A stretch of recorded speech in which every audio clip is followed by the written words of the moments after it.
यमुनानगर में 100 करोड़ की लागत से बन रहे 200 बेड के अस्पताल का उद्घाटन करने के लिए सीएम के कार्यक्रम को लेकर जहां लोगों में उत्साह है और लोगों को इससे कई सुविधाएं मिलने की उम्मीद जगी है, वहीं आम जनता के साथ साथ राजनीतिक दल भी सवालिया निशान लगा रहे हैं कि बिना डॉक्टरों के बनी बिल्डिंग आखिर किस काम की। अस्पताल के मुख्य चिकित्सा अधिकारी भी मानते हैं कि विभाग में डॉक्टरों के साथ साथ सपोर्टिंग स्टाफ व सफाई कर्मियों का भारी टोटा है।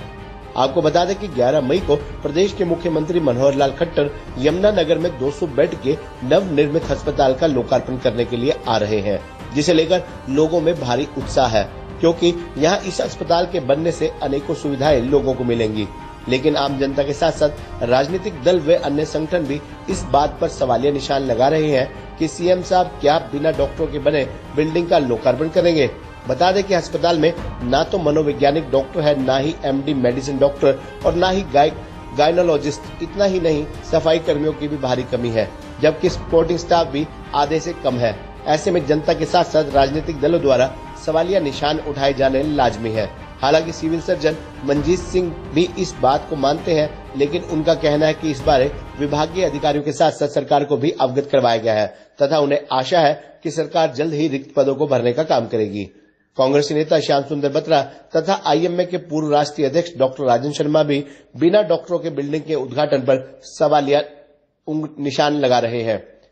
आपको बता दें कि जिले में लोगों को 200 बेड वाले 100 करोड़ की लागत से तैयार अस्पताल की सौगात मिलने जा रही है, लेकिन अस्पताल डॉक्टरों, नर्सों, सपोर्टिंग स्टाफ, सफाई कर्मियों का जहां भारी टोटा है, वहीं खामियों को लेकर राजनीतिक दलों द्वारा उठाए जा रहे सवालों को लेकर अब देखना होगा कि सरकार कब इन पर विराम लगाएगी और जल्द ही अस्पताल में रिक्त पड़े स्थानों को भरेगी।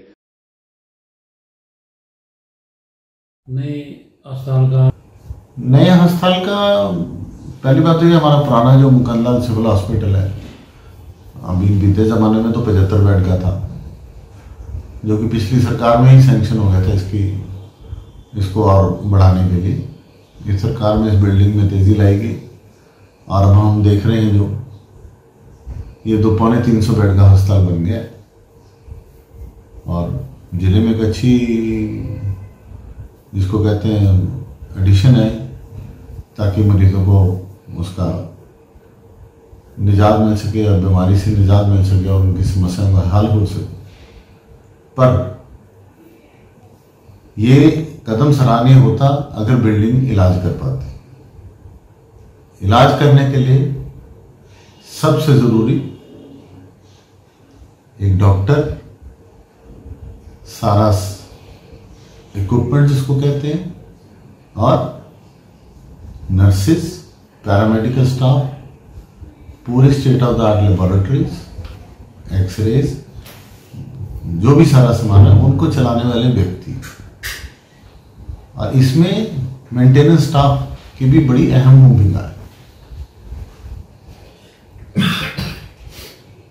तो मशीनों की यथास्थिति मैं नहीं कुछ कह पाऊंगा, क्योंकि अगर इतनी नई बड़ी बिल्डिंग बनी है तो कुछ खरीदी होंगी, अंदर स्टॉक में पड़ी है, यूज में नहीं है, तो पता नहीं है मुझे। परंतु जहां तक सवाल है और जो मैं समझता हूं, जितना मुझे पता है, कि जो स्ट्रेंथ है डॉक्टर्स की, वो तो 75 बेड के अस्पताल वाली अभी भी है। 55 डॉक्टर हैं, जिसमें से कि 5 SMO हैं और एक SMO एनेस्थेटिस्ट हैं जो डेपुटेशन पे पंचकुला है। ऐसे ही 13 इनके मेडिकल अफसर हैं, जिनमें से वो भी यूटी में मेडिकल अफसर भी एक यूटी में डेपुटेशन पर है। और सबसे अहम बात, जो कि रोजमर्रा की बीमारियां हैं जिसके लिए आदमी जाता है, जिसको कहते हैं कि ओपीडी विभाग। ओपीडी विभाग में कितनी देर हो चुकी है, मेरे ख्याल से 2 साल से ऊपर हो चुके हैं कि एमडी मेडिसिन नहीं है, फिजिशियन नहीं। अभी बीते कुछ समय तक तो एक मनोचिकित्सक भी था, पर वो भी अपनी नौकरी छोड़ गए हैं, क्योंकि मनोचिकित्सक की आवश्यकता कोविड के बाद काफी बड़ी है। जब इतनी देर अकेले रह के कुछ लोग, क्या काफी लोग हम देख रहे हैं समाज। पहले तो मैं आप सबका अपने दफ्तर पे यहाँ पहुँचने पर हार्दिक स्वागत करता हूँ, हार्दिक धन्यवाद आपका। जहाँ तक अस्पताल की बात है, देखो, विकास कार्य एक रूटीन की प्रक्रिया है और विकास कार्य चलते रहने चाहिए। सरकारें बदलती हैं, पैसा आम जनता का होता है। ये पैसा किसी नेता की जेब से नहीं जाता, आम जनता के टैक्स का पैसा होता है, उससे डेवलपमेंट के काम, विकास के काम होते हैं। और उसमें जो सबसे गलत बात है आज देखने में आती है कि उसके विकास के कामों में भ्रष्टाचार इतना बढ़ गया है कि जिसकी कोई सीमा नहीं। और जैसे कि अब आप सारे देखते हो कि वहाँ लोग धक्के खाते हैं, डॉक्टर मिलता नहीं, कंपाउंडर मिलता नहीं, कोई सफाई कर्मचारी वहाँ नहीं। तो अस्पताल बनाना तो चलो अच्छी बात है, एक विकास कार्य हमारे जिले के लिए हुआ है, उसका हम स्वागत करते हैं। बाकी ये पहले स्टाफ का इंतजाम करना चाहिए था। आप किसी अस्पताल में चले जाओ, स्टाफ नहीं, आप किसी स्कूल में चले जाओ, स्टाफ नहीं। पता नहीं कैसी सरकार चल रही है, कैसे ये चला रहे हैं, हमारी समझ से तो परे है।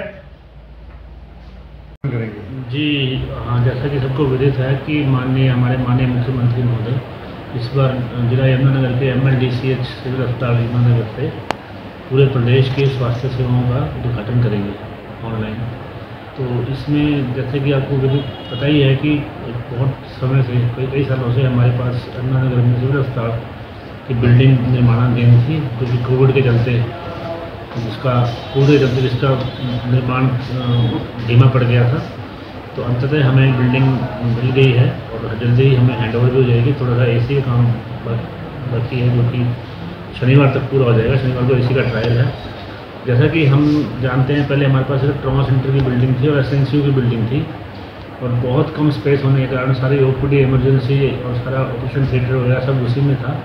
अब नई बिल्डिंग में आपको अच्छा स्पेस मिल गया है, OPD के लिए खुला स्पेस है, लोगों के लिए बैठने की जगह खुली हो गई है, और कुछ चीज़ें ऐड हुई हैं जिनका, जैसे कि सीनियर सिटीजन कॉर्नर जो है वो हमने बनाया है, जिसमें 60 से ऊपर के लोगों के लिए अलग से पर्ची बनेगी, अलग से काउंटर है, अलग से डॉक्टर है, अलग से LT है। उनको अलग से उनको आम जन के बीच में भीड़ में लाइन में लगने की ज़रूरत नहीं है। इसी तरह से हमारा स्पेस खुल गया है। हम निरोगी और चिरायु का हमने कॉर्नर बनाए हैं। और जैसा कि हमारा रेडियोलॉजी विभाग है, आपको पता है कि हमारे यहाँ अल्ट्रासाउंड होता है। CT स्कैन पुरानी बिल्डिंग में ही है, लेकिन नई बिल्डिंग में भी इसका प्रावधान है। तो देखेंगे कि CT स्कैन हम यहाँ शिफ्ट करेंगे, और MRI का हम कोशिश करेंगे कि MRI हमारे ज़िले में PPP मोड में MRI, और हमारा ऊपर जो तीसरी मंजिल पे हमारा जो किचन एरिया है उसमें हमारा कार्डियक कैथ लैब का प्रोग्राम है। अगर वो फिजिबिलिटी उसकी बनती है तो PPP मोड में हम कैथ लैब जो होती है, हार्ट सेंटर खोलने की हमारी इच्छा है। अगर ये सफल हुआ तो हमारे ज़िले के लिए बहुत सुविधा हुई, क्योंकि अब तक जो MRI था, जो हमारी कैटेगरी के MRI होते थे, जो GS वाले या BPL वाले, फ्री वाले, वो सब पंचकुला जाना पड़ता था। वो सुविधा यहीं मिलने की उम्मीद है। इसी तरह से हमने जो हमारे डॉक्टर्स की, आपको पता है कि हमारे ज़िले में डॉक्टर्स की कमी है, और स्पेशलिस्ट डॉक्टर में हमारे पास MD मेडिसिन नहीं है, साइकेट्रिस्ट नहीं है, और स्किन के डॉक्टर नहीं हैं, जिनकी डिमांड हम लगातार हेडक्वार्टर से करते आ रहे हैं। तो उसकी भी हमें उम्मीद है कि जल्दी हमें जो हमारे डॉक्टर्स की कमी है स्पेशलिस्ट की, वो हमें जल्दी सरकार उपलब्ध कराएगी। और स्पेस मिलने से जगह बहुत बड़ी है। आपने देखा बिल्डिंग में, आप लोग गए होंगे, और बिल्डिंग का विधिवत शुभारंभ भी हो जाए। काम तो हम शुरू कर चुके हैं, लेकिन उद्घाटन 11 तारीख को हो रहा है। तो उसके लिए सभी तैयारियाँ पुख्ता कर ली हैं। आज माननीय हमारे शिक्षा मंत्री जी, माननीय विधायक जी और हमारे माननीय DC। खबरनामा हरियाणा के लिए यमुनानगर से सुमित ओबराय की रिपोर्ट।